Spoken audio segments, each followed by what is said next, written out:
maybe I stand on it. I'll be 6'4". Folks, thank you, Ralph, for being here. And I want to particularly thank my good friend Jim Clyburn. The truth of the matter is, all of you know in South Carolina, I wouldn't be standing here if it were not for Jim Clyburn.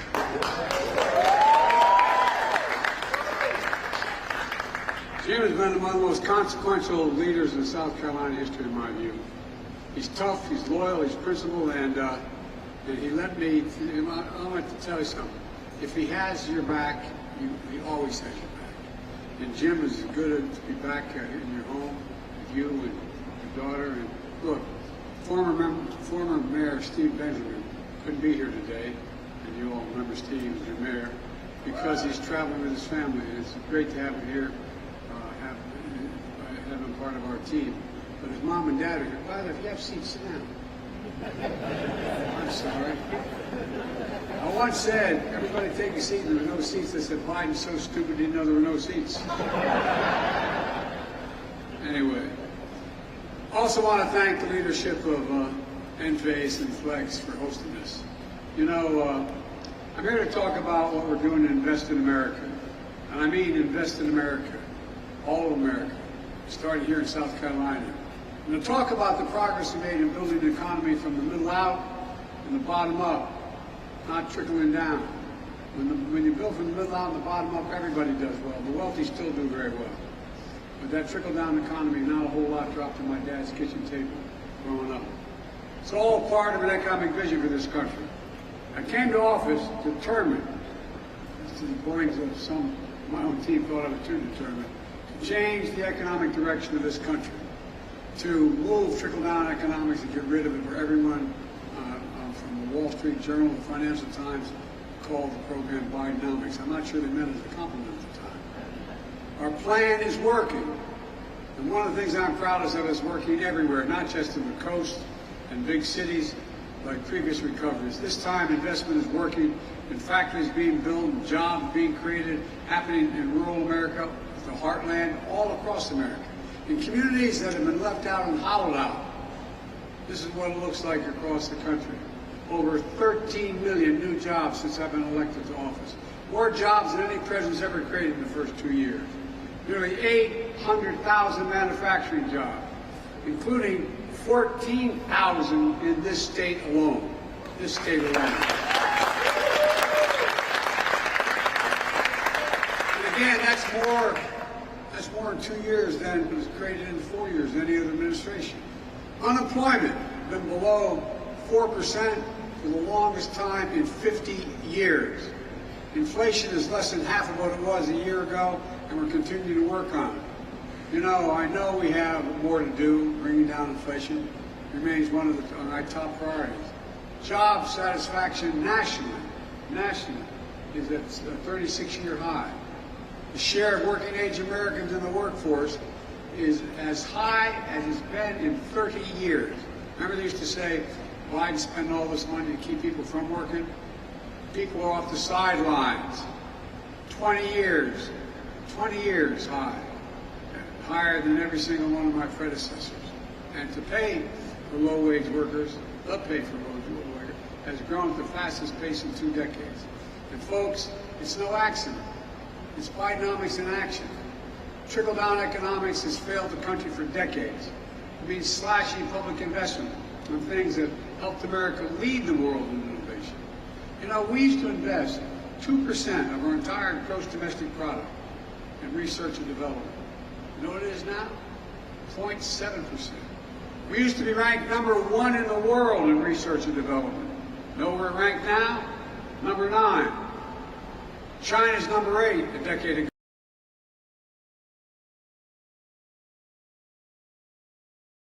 America, for God's sake.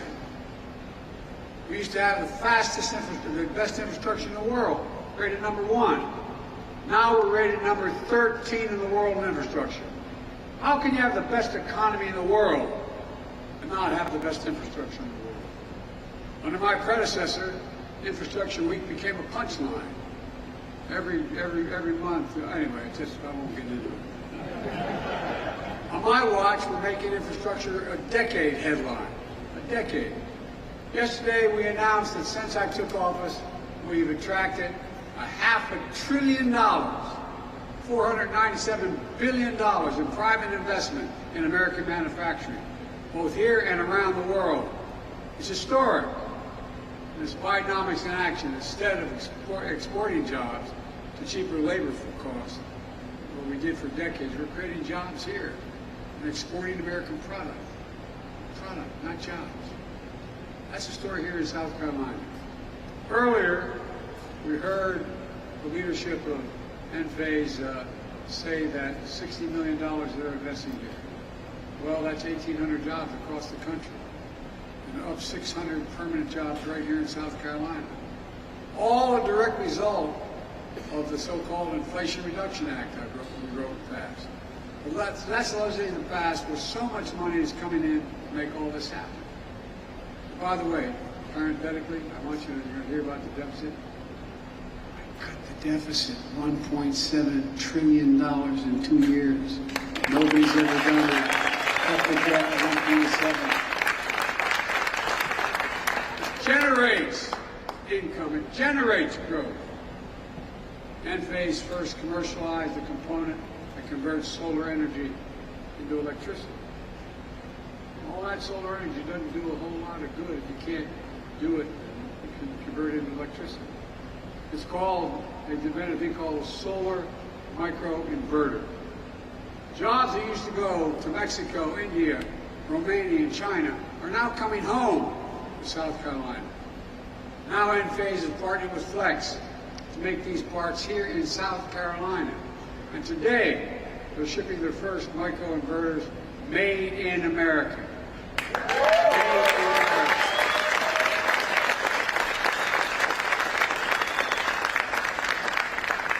The good news is 90% of these jobs require intelligence but don't require a college degree. And Flex is working with Midlands Technical College in Columbia to develop training and pathways so folks can get these jobs. Since I took office, we've seen over 60 domestic manufacturing announcements all across the solar supply chain. One of the biggest is in Dalton, Georgia. You may find it hard to believe, but that's Marjorie Taylor Greene's district.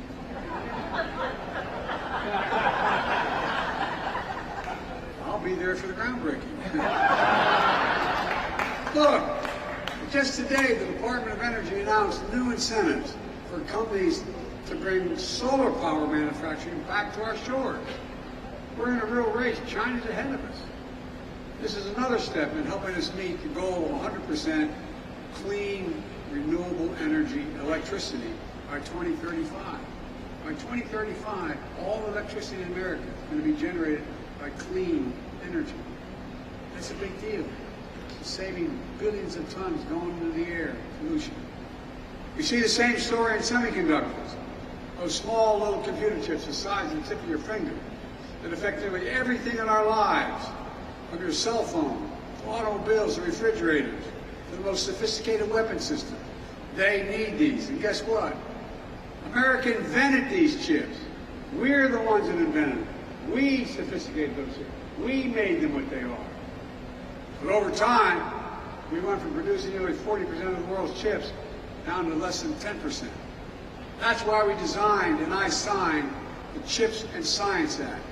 All these names don't mean much until you know what they produce. Because I knew we had to reclaim America's leadership.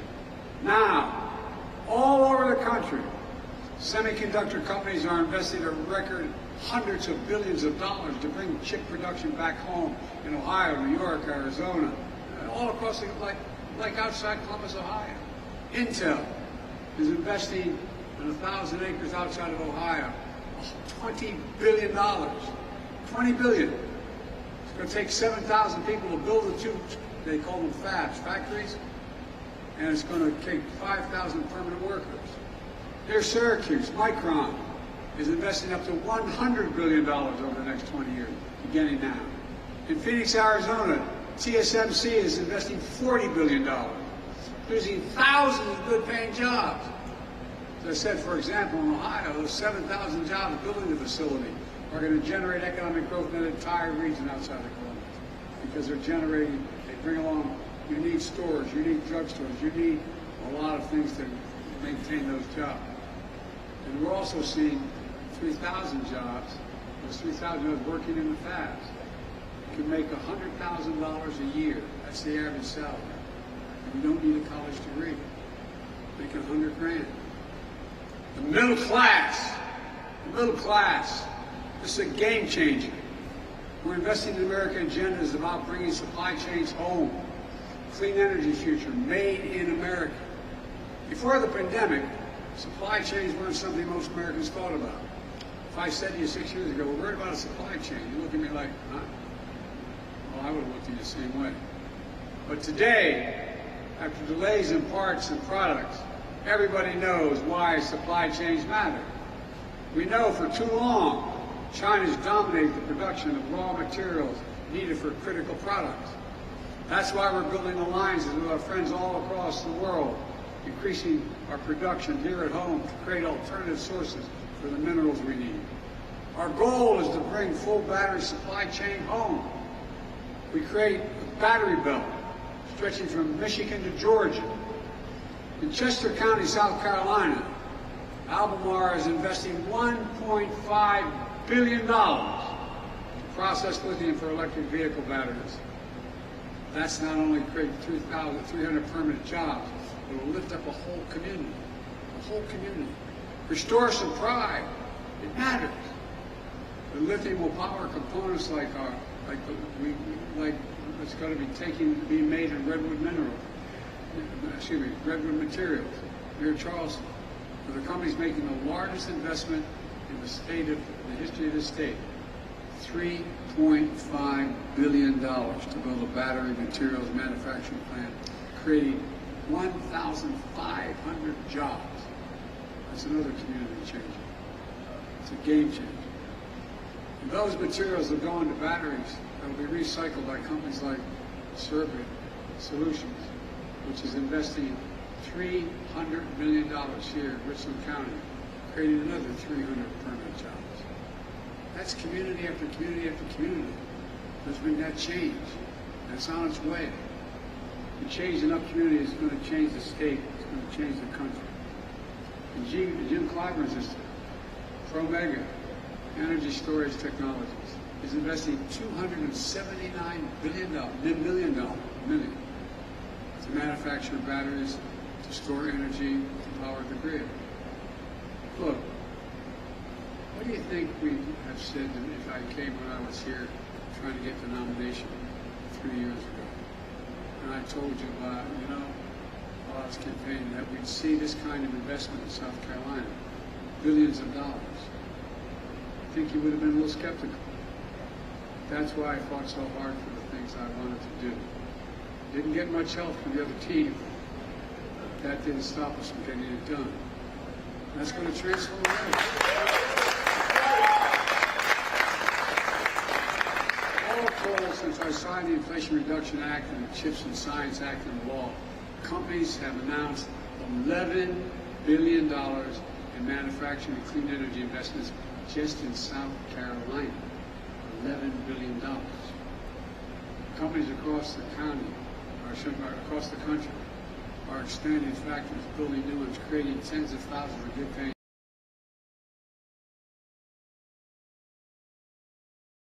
Every job in America should be a good job, including a free and fair choice to join a union. I mean it.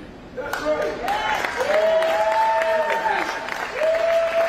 The manufacture of clean energy technology will be made stronger by collective bargaining relationships. That's up to you to decide. It's not just manufacturing.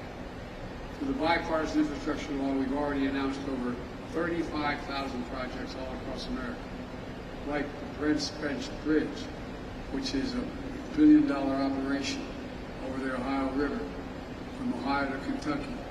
And today, in New York, we're investing a record $1 billion to renew the Hudson Tunnel. We walked through that tunnel that was built 100 years ago. It's falling apart. We'll be able to go through it 100 miles an hour instead of 30 miles an hour. Up in Union County, South Carolina, we're building 6 bridges critical to moving people and goods across the street.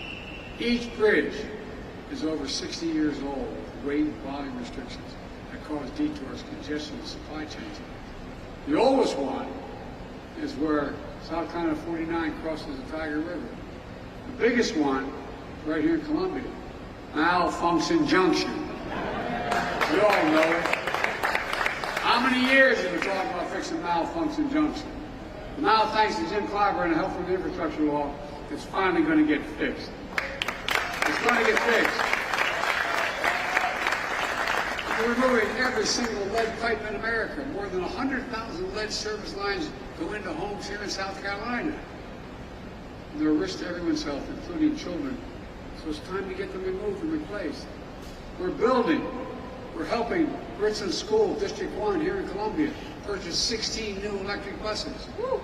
Because guess what? The diesel buses cause accidents. They cause problems. They cause additional problems. You all remember, during the pandemic, that thousands of people in this state didn't have a connection to high-speed internet, wherever, in their business or their home. Everybody now talks about we're going to close that digital divide. That divide between those who have reliable internet connection and those who don't.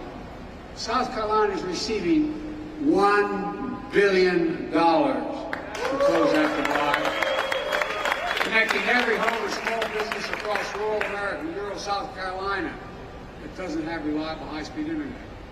Thanks to Jim Clyburn's Affordable Connectivity Program, fancy name, but it's real. That's saying that 359,000 South Carolinian families are already saving $30 a month on their internet. Look, we're doing this in communities all over the country. You can see exactly where the money's going and whether you're affected in your community here by going to invest.gov. Click on to invest.gov, put in your location, and I'll tell you what's happening in your community. You all see projects we're delivering in communities all across America.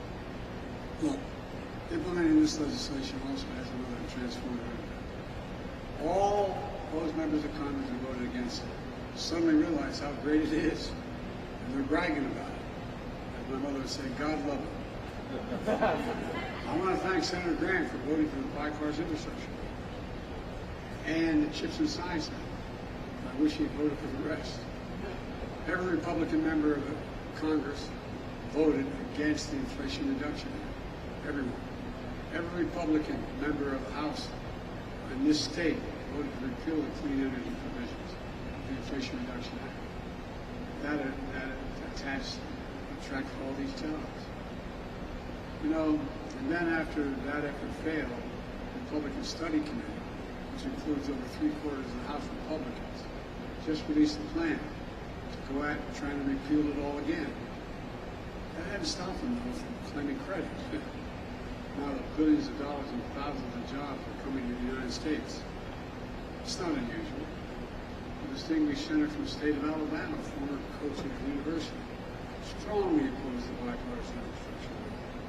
Is now hailing the passage. He said, quote, "Great to see Alabama receive critical funds to boost ongoing broadband efforts." Yeah, it's great. That's all right. Because I'm one of those guys that believe in conversion. Look, folks, I'm very serious now. When I ran, when I got elected, when I proposed these pieces of legislation, I made a commitment that I'd be president for all Americans, whether they're elected officials, voted for the events or not. All Americans. Wherever you voted for America. And I've kept my promise. In fact, some analysis have said that the laws I've signed are going to do more to help red America than blue America. That's okay with me. We're all Americans. Because my view is, wherever the need is most, that's the place we should be helping. And that's what we're doing. Because the way I look at it, the progress we're making is good for all Americans. All Americans. Let me close with this. I'm not here to declare victory on the economy. I'm here to say we have a plan that's turning things around quickly, and we have a lot more work to do. When I came to office, we had a fundamental decision to make. Would we continue down the trickle-down economic path, a policy that's failed us time and again, that grew inequality, that saw jobs shipped overseas, towns hollowed out? When I ran, I promised we would not continue down the trickle-down path. Here's the simple truth about trickle-down economics. It represented a moment when we walked away from how this country was built. Bidenomics is just another way of saying restoring the American dream.